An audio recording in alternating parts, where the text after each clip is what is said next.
Hello and good morning student. आज जो हमारा टॉपिक है वो हीमोडायलिसिस से रिलेटेड है। हम लोगों ने पहले भी देखा था कि डायलिसिस क्या है। डायलिसिस मैंने दो टाइप की बताई थी, पेरिटोनियल डायलिसिस एंड हीमोडायलिसिस।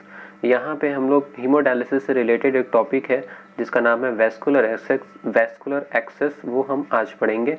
तो क्या होता है वैस्कुलर एक्सेस और कि कैसे बनाया जाता है और इससे हम डायलिसिस कैसे कर सकते हैं, हीमोडायलिसिस कैसे कर सकते हैं वो हम देखेंगे आज।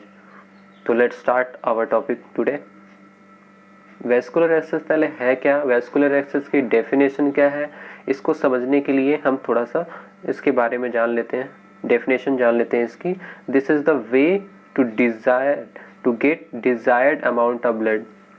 हमको क्या करना है, यहाँ पे desired amount of blood patient की बॉडी से लेना है ताकि हमारी हीमोडायलिसिस हो सके।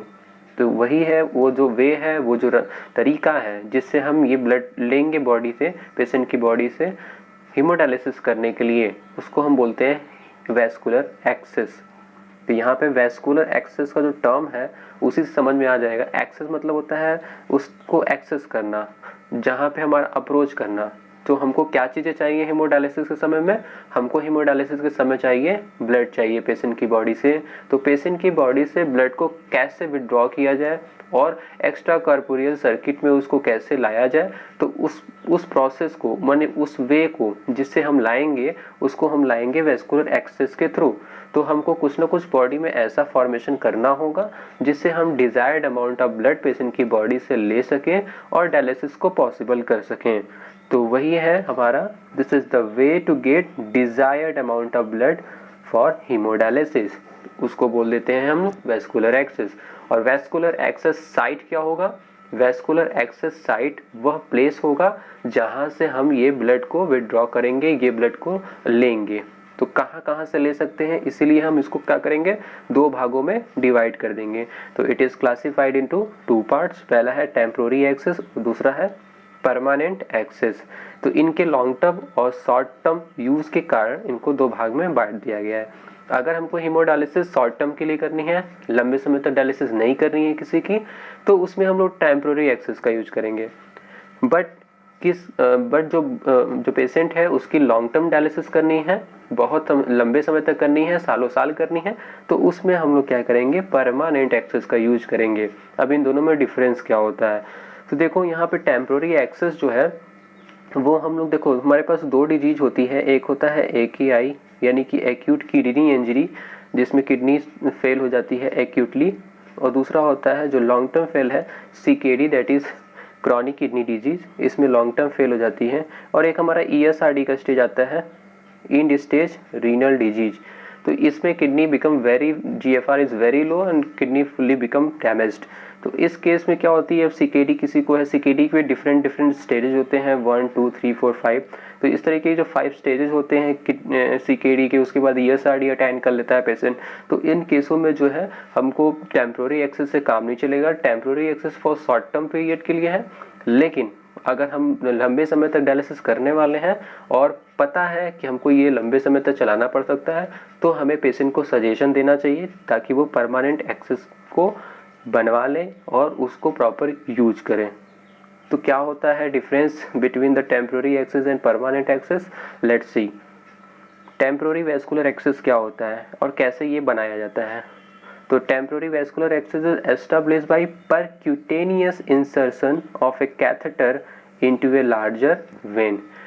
एक वेन होगी हमारे पास बॉडी में, हम लोग कहाँ कहाँ पे एक्सेस करेंगे, ये एग्जांपल है हमारे पास internal jugular vein, femoral vein, subclavian vein. तो जो मोस्ट कॉमनली यूज्ड होता है हर जगह पे वो होता है इंटरनल जुगुलर वेन, और इसी से हम proper amount of blood dialysis के लिए लेते हैं। दूसरा है फेमोरल वेन, ये भी यूज में है और अच्छे तरीके से यूज भी होता है और कॉमन भी है। Subclavian is rare because of complications. Subclavian vein insertion के कुछ कॉम्प्लिकेशंस है, later we will discuss about it. But जो इंटरनल जुगुलर वेन है और फिमोरल वेन है उनका कॉमन यूज होता है। तो हमें इसको देखना बहुत जरूरी है कि ये इंटरनल जुगुलर वेन कैसे हम लोग इंसर्ट करेंगे। कैथेटर एक पाइप होती है, एक लाइन होती है जिसको हम लोग वेन्स के अंदर क्या करते हैं, इंसर्ट करेंगे। और किस वेन के अंदर इंसर्ट करेंगे, देखो यहाँ पे जुगुलर वेन है और यहाँ पे फेमोरल वेन है। तो एक पाइप होती है जिसको हम इंसर्ट करते हैं, प्लास्टिक की बनी होती है, इंसर्शन करते हैं और वहाँ से हम लोग क्या करेंगे, ब्लड को विड्रॉ करेंगे और आर्टेरियल और वेनस ब्लड लाइन के थ्रू पेशेंट की डायलिसिस की जाती है, वो हम लोग देखेंगे। तो यहाँ पे कैसे बनाया गया है टेम्पररी वेस्कुलर एक्सेस, तो temporary vascular access is established by percutaneous insertion of a catheter into a large vein. Percutaneous का मतलब क्या है, स्किन के नीचे। तो स्किन के हम बहुत डीप नहीं जाएंगे, हमको आर्टरी पे ध्यान भी नहीं देना है। यहाँ पे कहीं भी नहीं लिखा हुआ आर्टरी, यहाँ पे हर जगह क्या लिखा है, वेन। आर्टरी का यूज हम लोग हीमोडायलिसिस करते समय आर्टरी को कभी भी उसको एक्सेस नहीं बनाएंगे। तो यहाँ पे वेन है तो वेन को ही एक्सेस करेंगे। तो यहाँ पे इंटरनल जुगुलर वेन भी होती है, इंटरनल जुगुलर आर्टरी भी होती है। तो हम किसको सेलेक्ट करेंगे, हम वेन को सेलेक्ट करेंगे जहाँ पे प्रेशर कम होगा। दूसरा हमारे पास फिमोरल वेन है जो कि थाई में होती है, तो वहाँ पे भी वेन भी होगा, आर्टरी भी होगा, femoral when, femoral artery, but हम जिसका यूज करेंगे, जिसको एक्सेस करेंगे वो हमारा वेन होगा। वैसे ही सब क्लेवियन वेन, सब क्लेवियन में। तो देखते हैं पहले, ये हमारे पास एग्जाम्पल है कुछ टेम्पोररी एक्सेस के। तो ये हमारे पास है फिमोरल। फिमोरल कहाँ पे पड़ा हुआ है, ये थाई के पास पड़ा हुआ है। और ये हमारा है इंटरनल जुगुलर वेन। मैं इसको थोड़ा बड़ा करके दिखाऊंगा ताकि दिख जाएगा। ये हमारे पास internal jugular vein, this one is internal jugular.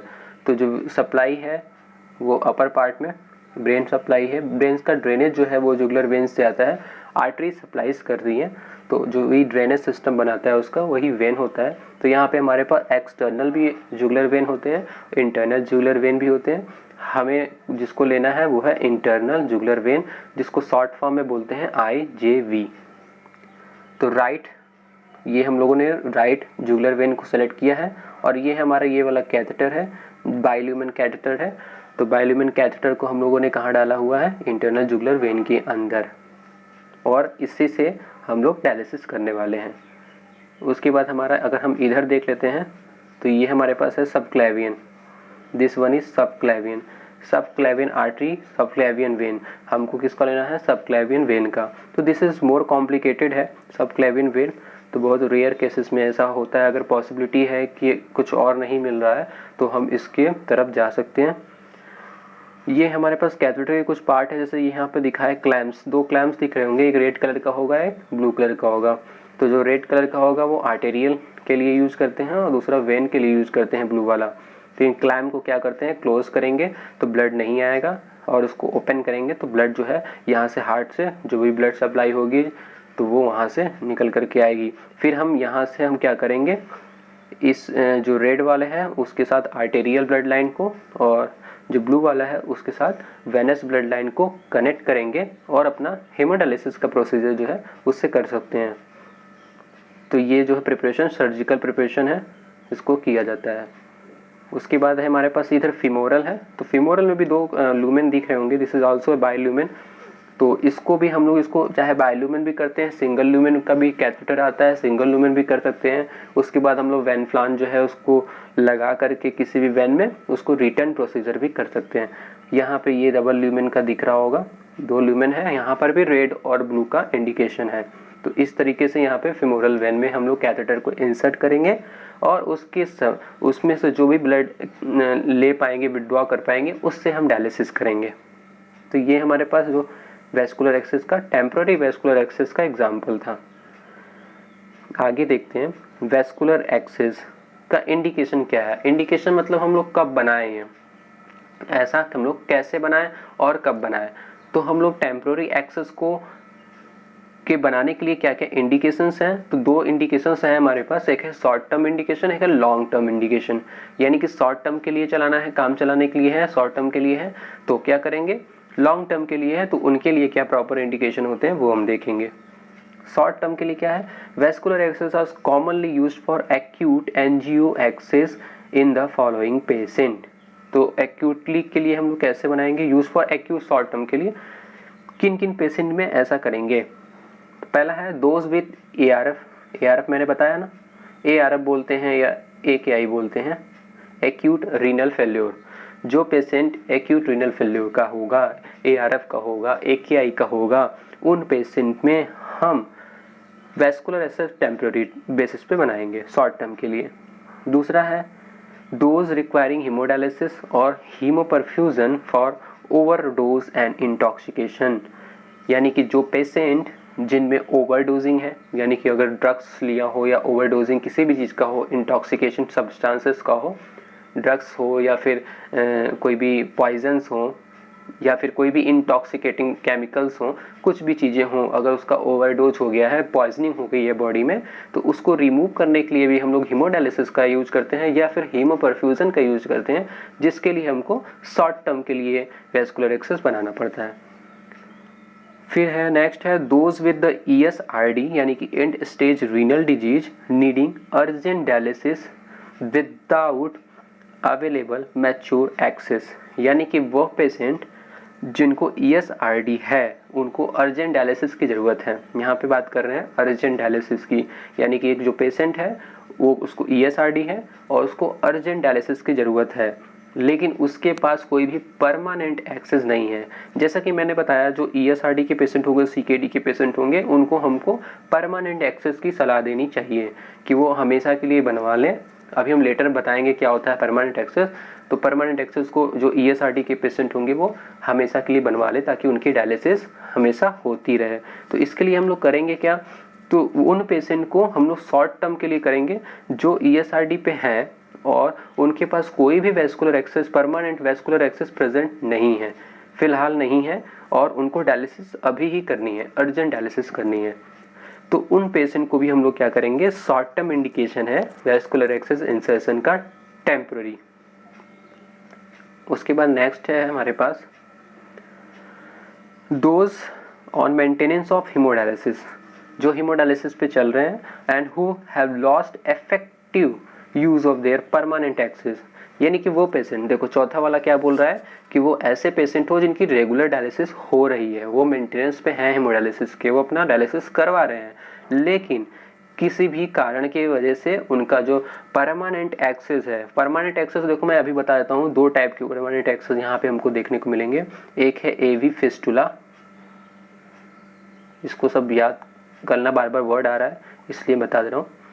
एक है AV ग्राफ्ट, एक है AV फिस्टुला और दूसरा है AV ग्राफ्ट। ये परमानेंट एक्सेस है हमारे पास, जो एक बार बनवा लेते हैं उसके बाद इसको बॉडी से निकाला नहीं जाता है और कुछ भी उस पर प्रॉपर कुछ भी ऐसा कुछ नहीं किया था। तो इसमें हम क्या करेंगे, परमानेंट एक्सेस पेशेंट को बॉडी में बोल देंगे बनवाने के लिए, जिनको हीमोडायलिसिस क्या करनी है, लंबे समय तक करनी है, सालों साल डायलिसिस करनी है, उनको हम ऐसा बोलेंगे। अदरवाइज जिनको टेम्पररी डायलिसिस करनी है उनको टेम्पररी एक्सेस बनाएंगे। जैसे कि हमारा क्या था, जुगलर था, IJV डाल रहे थे, फिमोरल कर रहे थे, ये सब क्लेवियन कर रहे थे। तो जिनके पास जो पेशेंट है, फॉर एग्जांपल अगर कोई पेशेंट है ऐसा जिनके पास AV फिस्टुला बना होगा पहले से, लेकिन उनका AV फिस्टुला क्या हो गया, खराब हो गया होगा। अब वो रेगुलर डायलिसिस तो करा रहे थे अपने AV फिस्टुला से, लेकिन कभी ऐसा आया होगा जो AV फिस्टुला किसी भी कारण की वजह से खराब हो गया होगा। जब ये खराब हो गया तो ये एक्सेस तो है हीमोडायलिसिस के समय में यूज नहीं होगा। तो हम क्या करेंगे, उस पेशेंट को क्या करेंगे, उनकी डायलिसिस करने के लिए हम लोग टेम्पररी एक्सेस का यूज करेंगे। वही हमारा जो है ये ऑप्शन बोल रहा है D वाला। उसके बाद हम क्या करेंगे, पेशेंट रिक्वायरिंग प्लाज्मा फेरेसिस, यानी कि उन पेशेंट को देंगे जो पेशेंट प्लाज्मा फेरेसिस पे हैं। प्लाज्मा फेरेसिस क्या होता है, एक प्लाज्मा मतलब प्लाज्मा का सेपरेशन होता है, एक मेथड है, एक प्रोसीजर है जिसमें हम लोग प्लाज्मा को, प्लाज्मा के अंदर भी जो भी एंटीबॉडीज हैं, जो भी हार्मफुल सब्सटेंसेस हैं, उनको रिमूव करने के लिए प्रोसीजर का यूज करते हैं। तो उन पेशेंट को जिनमें प्लाज्मा फेरेसिस होनी है बट उनके पास कोई भी वैस्कुलर एक्सेस अभी उपलब्ध नहीं है, उनको भी हम शॉर्ट टर्म के लिए टेम्पररी एक्सेस लगा देंगे। नेक्स्ट है peritoneal dialysis patient whose abdomen are being rested prior to peritoneal catheter, यानी नया अगर हम पेरिटोनियल, देखो अब इसमें क्या है, एक पेशेंट है जो कि PD करवाता था, यानी कि पेरिटोनियल डायलिसिस करवाता था। तो पेरिटोनियल डायलिसिस के समय भी हम एक कैथेटर होता है उसको हम लोग इंसर्ट करते हैं पेरिटोनियल कैविटी के अंदर। तो जो इंसर्ट करते हैं उस जगह पे क्या होता है, बार बार इंसर्शन की वजह से वहाँ पे प्रॉब्लम हो जाती है। प्रॉब्लम इन सेंस कि कुछ भी जैसे कि होल है, अब उस होल को हीलिंग प्रोसेस में टाइम लगता है, तो हीलिंग प्रोसेस के लिए कुछ हम रेस्ट देते हैं पेशेंट को, बार बार हम उस पर प्रिक नहीं कर सकते, बार बार उसको इंसर्ट नहीं कर सकते हैं, तो इसके लिए जो उनका एब्डोमेन है उनको थोड़ा सा रिलैक्स किया जाता है। तो उस समय भी उनको डायलिसिस की ज़रूरत पड़ सकती है। उस समय डायलिसिस करने के लिए हम लोग एब्डोमिनल कैविटी का यूज़ नहीं करेंगे, पेरिटोनियल कैविटी का यूज़ नहीं करेंगे, पीडी नहीं करेंगे, तो क्योंकि हम लोगों ने उसको रेस्ट दिया हुआ है। तो क्या करेंगे हम लोग, अब हम क्या करेंगे कि टेम्प्रोरी एक्सेस का यूज करेंगे। तो हम उस पेशेंट को बुला करके या तो फिमोरल इंसर्ट कर दें या तो आईजेबी कर दें, ताकि कुछ महीने तक डायलिसिस उसके ऊपर हो सके। तो ऐसे पेशेंट को भी हम लोग टेम्प्रोरी एक्सेस का यूज करते हैं। जी है, transplant recipient needing temporary haemodialysis during severe rejection episode. अब देखो यहाँ पे कौन पेशेंट है, यहाँ पे वो पेशेंट है जो कि ट्रांसप्लांट करा चुके हैं, यानी किडनी का ट्रांसप्लांट करा चुके हैं। उनकी किडनी जो पहली वाली थी वो फेल हो चुकी थी, जिनके कारण वो पेशेंट ट्रांसप्लांट करा चुके हैं, लेकिन ट्रांसप्लांट कराने के बावजूद भी उसकी बॉडी क्या है, उसका रिस्पॉन्स दे रही है, यानी कि रिजेक्शन आ रहे हैं, उनकी बॉडी एक्सेप्ट नहीं कर रही है, कुछ रिजेक्शन एपिसोड्स हो रहे हैं, तो उनको भी क्या होता है, शॉर्ट टर्म के लिए डायलिसिस करनी पड़ सकती है। तो हम क्या करेंगे उस समय में, क्या करेंगे उस समय हम टेम्प्रोरी एक्सेस लगा देंगे। तो टेम्प्रोरी एक्सेस में फिर से वही बात है, आईजेबी लगा दो या फिर फेमोरल लगा दो। अब हम लॉन्ग टर्म के लिए देख लेते हैं। ये हमारा जो था प्रीवियस वाला वो सारा का सारा शॉर्ट टर्म के लिए था। लॉन्ग टर्म में हम लोग क्या करने वाले हैं, लॉन्ग टर्म में क्या करेंगे, अगर लॉन्ग टर्म वैस्कुलर एक्सेस है तो small patient include children and some diabetic patient with severe vascular disease. यहाँ पे क्या होता है कि जो छोटे बच्चे होते हैं उनको अगर हमको डायलिसिस करनी है, या फिर जो डायबिटिक पेशेंट होते हैं, देखो diabetic is the vascular disease, और वेसल्स क्या होंगे, खराब हो जाएंगे।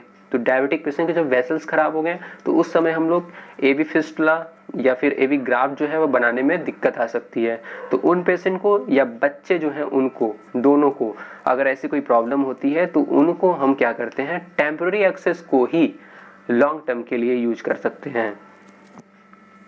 फिर बी है हमारे पास पेशेंट हु आर ओबेज, जो मोटे पेशेंट हैं, मोटे पेशेंट को भी ऐसे ही प्रॉब्लम होती है, वेसल्स को डिटेक्ट करने में और उनके बाद उनको टाइड अप करने में और ये फिस्टुला फॉर्मेशन करने में प्रॉब्लम आएगी। तो उनको भी हम लोग क्या करेंगे, यही टेम्पररी एक्सेस लॉन्ग टर्म के लिए यूज करा सकते हैं।